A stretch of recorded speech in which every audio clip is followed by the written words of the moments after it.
Hello everyone, this is Satyam Upadhyay and I welcome to all of you on my YouTube channel दुर्गम विज्ञान संस्थान। Last lecture में हमने problem number 60 तक PGT का paper discuss कर लिया था। अब हम प्रॉब्लम नंबर 61 से 70 तक देखेंगे।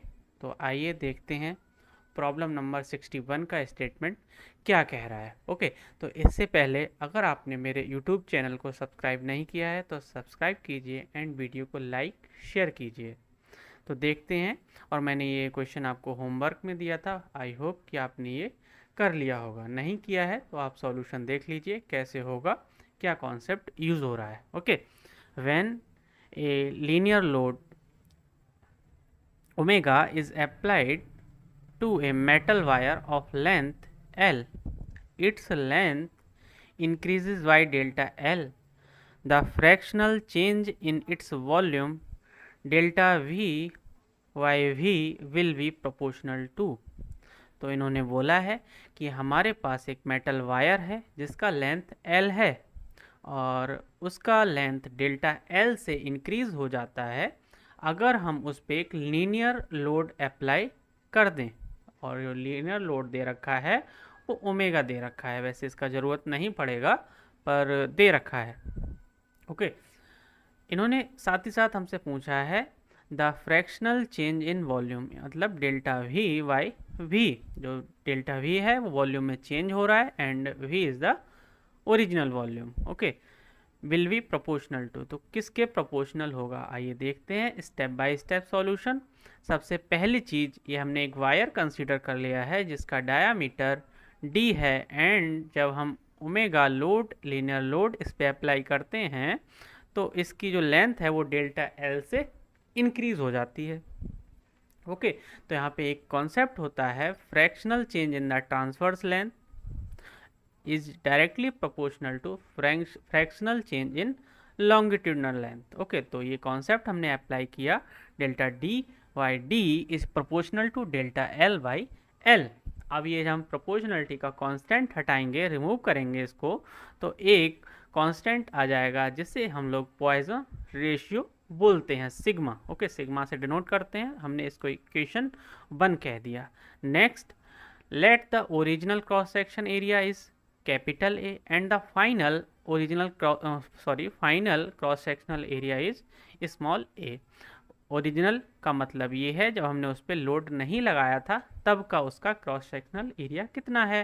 जब हम उस पर लोड लगा रहे हैं तो हमारा क्रॉस सेक्शनल एरिया कितना रह जाएगा। ओके, तो ये दोनों चीज़ें हमने डिफाइन कर ली, स्टार्टिंग में ही हमें इनकी ज़रूरत पड़ेगी इसीलिए हमने ऐसा किया है। थोड़ा लेंथी प्रॉब्लम है, थोड़ा सा पेशेंस बनाए रखिए। ये डायरेक्टली डेरिवेशन भी है, मैं चाहता तो बता देता, 12th की बुक में दिया गया है, आप वहाँ से लिख लेते और याद कर लेते, पर अंडरस्टैंडिंग जब तक बिल्डअप नहीं होगी तब तक क्या फ़ायदा। ओके, तो हम यहाँ पे देखते हैं initial volume V I cross sectional area multiplied by length, ये इनिशियल वॉल्यूम हो जाएगा। In a same way you can find the final volume. Okay, तो हमारा फाइनल वॉल्यूम ये हो जाएगा। नाउ अब हम देखेंगे डेल्टा वी, जो हम चेंज निकाल रहे थे वो देख लेते हैं। Delta V divide by V हमने डिवाइड किया। ओके, तो हमने डिवाइड किया ए और ये area final area and original area को अलग किया, डेल्टा एल बाई एल को अलग किया, इसे इक्वेशन सेकंड नाम दे दिया। अब नेक्स्ट हम देखेंगे जो हमारा क्रॉस सेक्शनल एरिया आएगा इन द फाइनल केस, उसको हमने डी डैश उसका रेडियस डिनोट कर दिया है square. Okay, pi by 4 pi by 4 pi by 4 cancel हो जाएगा, न्यूमरेटर एंड डिनोमिनेटर दोनों में ही है, वो कैंसिल हो जाएगा और हम डी डैश एंड डी को इस तरीके से लिख लेंगे।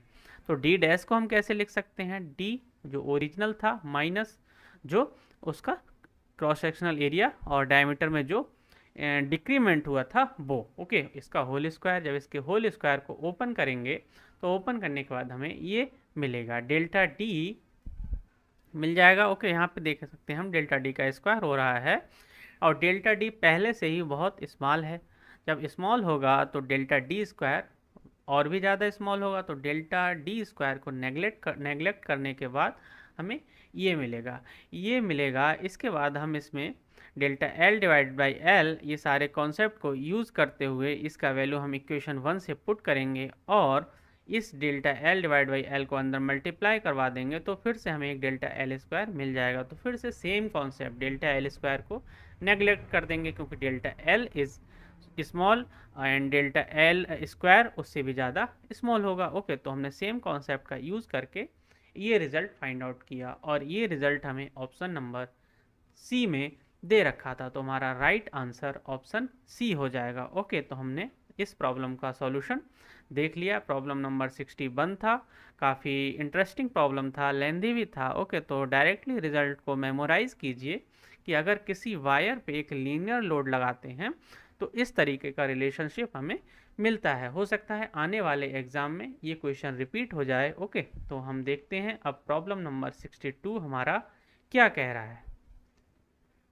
इसमें हमें स्टेटमेंट दे रखा है the sensitivity of a Wheatstone bridge is maximum when. Okay, तो अब हमें इसमें व्हीट स्टोन ब्रिज डिफाइन नहीं कर रखा है, तो सिंप्लिसिटी के लिए मैंने क्या किया, एक अपना खुद का व्हीट स्टोन ब्रिज डिफाइन कर लिया और उसके जो सिंबल्स हैं वो भी मैंने डिफरेंट ले लिए। ओके, तो यहाँ पे आप देख सकते हैं ये बैलेंस की कंडीशन में इक्वेशन होता है, तो मैंने उसी हिसाब से ये सिंबल्स लिए हैं, पर इन्होंने कुछ भी डिफाइन नहीं कर रखा है। ओके, तो अगर इन्होंने इस व्हीट स्टोन ब्रिज को डिफाइन कर रखा होता तो ऑप्शन ए करेक्ट हो जाता, पर ऐसा नहीं है। अब यहाँ पे जब मोस्ट सेंसिटिव जो हमारा व्हीट स्टोन ब्रिज सेंसिटिव होगा उसके लिए क्या होना चाहिए, ये जो इसकी 4 आर्म्स हैं उसमें जो रेजिस्टेंस लगे हैं वो इक्वल होना चाहिए या फिर इस रिलेशनशिप को सेटिस्फाई करना चाहिए। ओके, तो ये रिलेशनशिप तो सेटिस्फाई नहीं होगा क्योंकि हमें अरेंजमेंट्स नहीं बताया रखा है। हालांकि मैंने ये कंसीडर किया है पर हमें अरेंजमेंट नहीं बताया। जब अरेंजमेंट नहीं बताया तो हम इसको नहीं लगा सकते हैं। आप सपोज अगर आप ये मान के चल रहे हैं कि ये सही हो जाएगा तो ऐसा नहीं है। पी क्यू, हमें क्या पता कि पी क्यू इन्होंने कहाँ लगाया है, हो सकता है पी क्यू इधर लगाया हो, गैल्वेनोमीटर को इधर लगा दिया हो, तो ऑप्शन ए करेक्ट नहीं हो सकता है। अगर अरेंजमेंट इसकी तरह दे रखा होता तो ऑप्शन ए करेक्ट हो जाता, इसीलिए ऑप्शन सी करेक्ट हो जाएगा। और बहुत सारे क्वेश्चंस इस पर पूछे जाते हैं और ये ऑप्शन करेक्ट होगा, सी ऑप्शन हमारा करेक्ट हो जाएगा। ओके, तो हमारा राइट आंसर ऑप्शन सी होगा। नेक्स्ट प्रॉब्लम नंबर 63 हम देखेंगे। The population inversion between energy states in A Ruby laser is achieved through.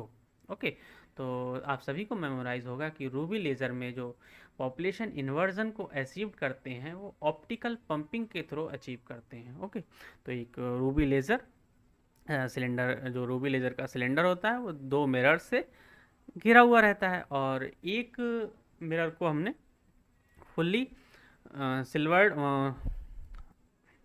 उस पर जो है फुल्ली सिल्वर्ड कोटिंग कर रखी होती है और एक पे पार्शियली सिल्वर्ड कोटिंग कर रखी होती है। तो इसकी वजह से क्या होता है, एक से तो फुल्ली रिफ्लेक्ट हो जाती है लाइट और दूसरे से पार्शियली रिफ्लेक्ट होती है। तो यही ऑप्टिकल पंपिंग का मेन सोर्स है। तो यहाँ पे हम लोग ऑप्टिकल पंपिंग का यूज़ करते हैं। कुछ पॉइंट्स मैंने जो हमारा रूबी लेज़र होता है उसके बारे में लिख रखे हैं। सबसे पहला ये एक सॉलिड स्टेट लेज़र है। नेक्स्ट, ये वेवलेंथ जो प्रोड्यूस करता है वो डीप रेड लाइट वेवलेंथ होता है और इसका जो वेवलेंथ है वो यहाँ डिफाइन कर रखा है। साथ ही साथ इसमें लेज़र मीडियम हम लोग Al2O3 क्रोमियम 3+ यूज़ करते हैं एंड वही बता रखा है कि रूबी रॉड किस तरीके से हम लोग मिरर्स में रखते हैं और कैसे ऑप्टिकल कोटिंग करते हैं। ओके, एक पॉइंट और यहाँ पे मैं बता देना चाहता हूँ, Ruby laser is a 3 state laser. Okay, next problem number 64 हम देखते हैं और 64 हमें पूछा गया था कि आइडेंटिफाई द इनकरेक्ट स्टेटमेंट, अशुद्ध कथन बताइए। तो इसमें हम लोग सबसे पहले देखेंगे कि हमारे ऑप्शन ए करेक्ट है। ओके, तो जो रेडियो एक्टिविटी, ये तो सही बात है कि जियोलॉजिकल एंड बायोलॉजिकल स्पेसिमेंस में हम इसका बहुत ज़्यादा यूज़ करते हैं। इसी के साथ साथ radio carbon is a beta active carbon isotope, बिल्कुल सही बात है। एंड डी कॉस्मिक रेज, ये भी एकदम करेक्ट स्टेटमेंट है। जो रॉन्ग स्टेटमेंट है, living plants and the animals have different ratio of radio carbon to ordinary carbon, यहाँ डिफरेंट रेशियो नहीं होगा, अप्रॉक्सीमेटली कांस्टेंट होता है। ओके, तो यहाँ पे मैंने इसको भी लिख रखा होगा, आप देख सकते हैं, नॉट डिफरेंट, अप्रॉक्सीमेटली कांस्टेंट। तो ऑप्शन सी हमारा सही आंसर और इनकरेक्ट स्टेटमेंट हो जाएगा अबाउट रेडियो एक्टिविटी। ओके, तो ये हमने क्वेश्चन नंबर 64 का सॉल्यूशन इस तरीके से देख लिया है। नेक्स्ट हमारा है क्वेश्चन नंबर 65। क्वेश्चन नंबर 65 में हमें बता रखा है कि एक सरफेस है जिसके ऊपर एक यूनिफॉर्म चार्ज डेंसिटी रो दे रखी है। हमें बताना है potential difference between the centre and the surface of the sphere of radius capital R. Okay, तो हम किस तरीके से कैलकुलेट करते हैं, one by one step by step solution देखेंगे। ओके, तो हम देखते हैं। सबसे पहली चीज़ आप यहाँ पे देखिए कि potential due to a uniformly volume charged sphere की वजह से जो पोटेंशियल आता है वो V is equals to K Q divide by 2r cube multiplied by 3r square minus small r। K यहाँ पे 1/4 एप्सिलॉन नॉट है और स्मॉल r इस स्फीयर के सेंटर से डिस्टेंस है जो हमारे जैसा हम उसको वेरी करवाना चाहें वो वेरी कर सकता है। ओके, तो देखते हैं इसका सॉल्यूशन। इसका जो ग्राफ आता है वो कुछ इस तरीके का सिमिलर होता है। एग्जैक्ट ग्राफ नहीं बनाया मैंने, सिमिलर बनाया है। ओके, तो सबसे पहली चीज़ हमने फाइंड आउट करना है पोटेंशियल डिफरेंस, कहाँ कहाँ, सेंटर एंड सरफेस के बीच का पोटेंशियल डिफरेंस। तो स्टेप बाय स्टेप देखते हैं। सेंटर पे जो पोटेंशियल होगा और फिर इस स्फीयर के सेंटर पे पोटेंशियल 3/2 के क्यू आर होता है। ओके, एंड सरफेस पे के क्यू डिवाइड बाई आर होता है। पोटेंशियल डिफरेंस निकालने के लिए simply V C minus V S कर देंगे। यहाँ से हमें potential difference K Q divided by 2r मिल जाएगा। अब यहाँ पे एक और कॉन्सेप्ट होता है कि जो वॉल्यूम चार्ज डेंसिटी होता है वो charge divided by volume of the sphere. Okay, तो ये हमारा वॉल्यूम चार्ज डेंसिटी होता है। अब हम इसका यूज़ इसमें करेंगे, न्यूमरेटर एंड डिनोमिनेटर में 4/3 पाई आर क्यूब से मल्टीप्लाई एंड डिवाइड करवा देंगे। ओके, तो जब करवाएंगे तो इस टर्म को हम लोग रो लिख देंगे और साथ ही साथ कुछ टर्म और कुछ वैल्यूज़ यहाँ पे कैंसिल हो रही हैं उनको कैंसिल करेंगे तो फाइनली हमारा जो आंसर मिलेगा वो ऑप्शन दिए गए हैं उनकी फॉर्म में हमें मिल जाएगा। तो हमारा ऑप्शन बी करेक्ट आंसर हो जाएगा। ओके, तो इस तरीके से हमें इसे कैलकुलेट करना है। एक चीज़ आपको ध्यान रखनी है, इस फॉर्मूला को आपने मेमोराइज़ करना है बहुत ही अच्छे तरीके से। क्यों मेमोराइज़ करना है, कभी कभी क्या होता है कि कुछ क्वेश्चंस पूछे जाएंगे आपसे कि दो स्फीयर कांटेक्ट में रख दिए, अब एक स्फीयर के सेंटर पे पोटेंशियल डिफरेंस बताइए। ओके, तो कैसे बताएंगे, इस फॉर्मूला का यूज़ करके, दोनों स्फीयर के लिए इस फॉर्मूला का यूज़ करेंगे। इस आर का वैल्यू जो हमें रखना होगा, जो हम कैलकुलेट करेंगे क्वेश्चन के अकॉर्डिंग, वो यहाँ पुट कर देंगे तो हमें सिंपली पोटेंशियल का वैल्यू मिल जाएगा और पोटेंशियल डिफरेंस का वैल्यू मिल जाएगा। ओके, तो इस तरीके से इस फार्मूला को याद रखना है, इम्पॉर्टेंट फार्मूला है। इसको अपनी शीट पे लिख लीजिए और कहीं स्टार बना दीजिए इस पर। बहुत इंपॉर्टेंट फार्मूला है, बहुत सारे एग्जामिनेशंस में इससे क्वेश्चन आते रहते हैं और आएंगे। ओके, तो नेक्स्ट हम लोग देखते हैं प्रॉब्लम नंबर 66 क्या कह रहा है। इसमें दे रखा है the current in an AC circuit is wattless when the phase difference between current end voltage is. Okay, तो वाटलेस करंट का डेफिनेशन यही होता है कि जब average power in A circuit is 0 तब हमारा वाटलेस करंट फ्लो होता है। और इस केस में पावर का डेफिनेशन IV cos थीटा होता है और यहाँ से थीटा हम जब π/2 पुट करेंगे तो पावर 0 आ जाएगा। ओके, तो एंगल कितना आ जाएगा, π/2। हमारा राइट आंसर π/2 हो जाएगा और जो ऑप्शन नंबर सी में दे रखा है। ओके, तो ये क्वेश्चन इस तरीके से हमने डिस्कस किया है, इसको आप देखिए एक बार और एनालाइज कीजिए। ओके, तो नेक्स्ट प्रॉब्लम हम लोग देखेंगे,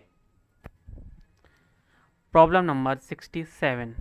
ओके, तो 67 प्रॉब्लम बहुत ही इजी प्रॉब्लम था और ये क्लास 8 का एक बच्चा भी कर देगा। ओके, तो देखते हैं क्या सॉल्यूशन है। 20 माइक्रो एम्पियर का करंट एक वायर में फ्लो हो रहा है और जो टाइम लग रहा है इसको वो 30 सेकेंड्स लगता है। हमें फाइंड आउट करना है कि उसमें से कितने इलेक्ट्रॉन पास हुए हैं। ओके, तो ईजी है।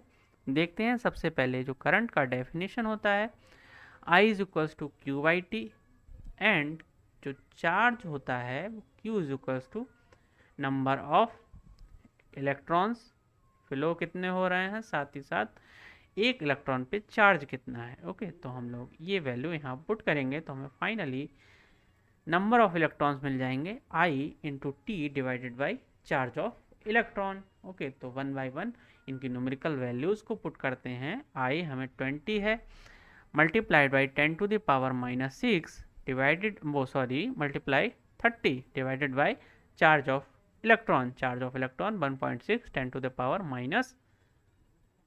-19।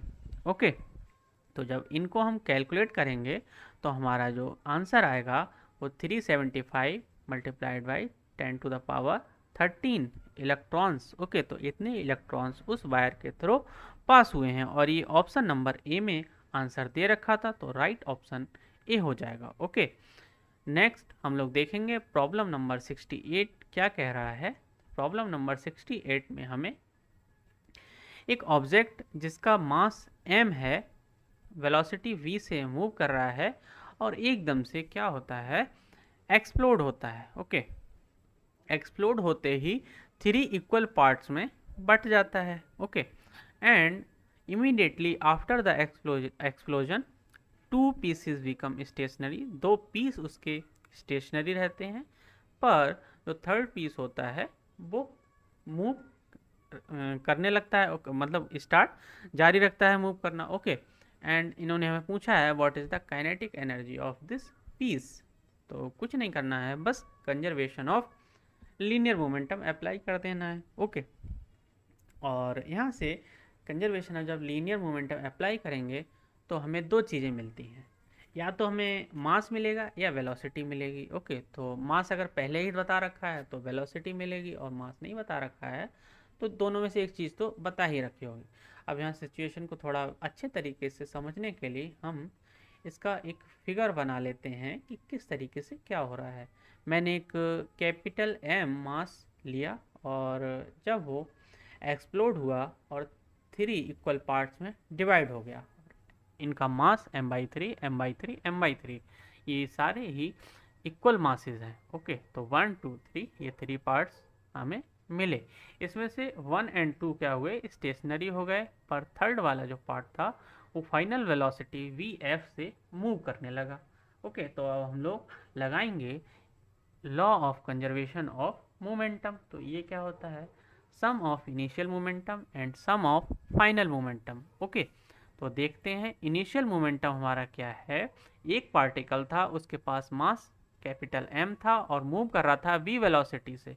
एंड फाइनल मोमेंटम क्या था, 3 पार्टिकल थे और उनमें से 2 रुके हुए थे और एक मूव कर रहा था, तो 2 के लिए तो 0 हो जाएगा एंड एक के लिए ये हो जाएगा m/3 मल्टीप्लाइड बाई bf। यहाँ से हमें जो फाइनल वेलोसिटी मिलेगा वो 3 टाइम्स ऑफ इनिशियल वेलोसिटी मिल जाएगा। ओके, काइनेटिक एनर्जी हम फाइंड आउट करेंगे, काइनेटिक एनर्जी पूछा गया था। ओके, तो काइनेटिक एनर्जी होता है half mv²। Okay, v dash लिया है। ओके, क्योंकि हमें क्वेश्चन में v दे रखा था तो मैंने यहाँ v डैश ले लिया है। ओके, काइनेटिक एनर्जी को e सफिक्स k से डिनोट किया, इसके बाद वैल्यूज़ को पुट करेंगे। यहाँ मास हमारा m/3 है एंड वेलोसिटी हमें 3v मिला है, यहाँ वैल्यूज़ पुट करेंगे तो 3/2 mv² हमारा आंसर आ जाएगा, और ये आंसर ऑप्शन नंबर बी में दे रखा था, तो हमारा राइट ऑप्शन हो जाएगा ऑप्शन नंबर बी। ओके, तो हमने प्रॉब्लम नंबर 68 का सॉल्यूशन देखा। अब हम देखते हैं प्रॉब्लम नंबर 69 क्या कह रहा है। इसमें हमें करंट डेंसिटी और इलेक्ट्रिक फील्ड एंड कंडक्टिविटी में जो रिलेशनशिप होता है उसको बता रखा है और पूछा है कि इसको क्या कहते हैं। तो आप सभी जानते हैं ये एक ओम्स लॉ का फॉर्म होता है और इसको हम एक अनदर नाम से जानते हैं, microscopic form of Ohm's law. Okay, तो ये क्वेश्चन आप लोग याद रखेंगे और साथ ही साथ मेमोराइज भी करेंगे, क्योंकि ये भी काफ़ी सारे एग्जाम्स में पूछा गया है। ओके, रिसेंटली जीआईसी जो एग्ज़ाम हुआ था उसमें भी पूछा गया था। ओके, तो नेक्स्ट हम लोग देखते हैं maximum rectification efficiency of a half wave rectifier is. Okay, तो half wave rectifier and full wave rectifier आप सभी ने पढ़े होंगे। हाफ वेव के केस में एफिशिएंसी 40.6% आता है एंड फुल वेव के केस में ये एफिशिएंसी 2 टाइम्स हो जाता है। ओके, 2 टाइम्स मतलब हाफ, ओके इतना है, और फुल इसको 2 टाइम्स कर देना है, तो ये हमारा 81.2% मिल जाएगा। फिलहाल हमें ऑप्शन ए से मतलब है, हमारा ऑप्शन ए करेक्ट हो जाएगा। ओके, तो इस तरीके से हमने टोटल 70 क्वेश्चंस का आंसर देख लिया और सॉल्यूशन उनका बना लिया है। नेक्स्ट हम लोग देखेंगे 71। ये आप लोगों के लिए होमवर्क है, इसे करके देखिए, अगर हो जाता है तो ठीक है, नहीं तो मैं नेक्स्ट प्रॉब्लम सेशन में इसका सॉल्यूशन आपको प्रोवाइड करवाऊँगा।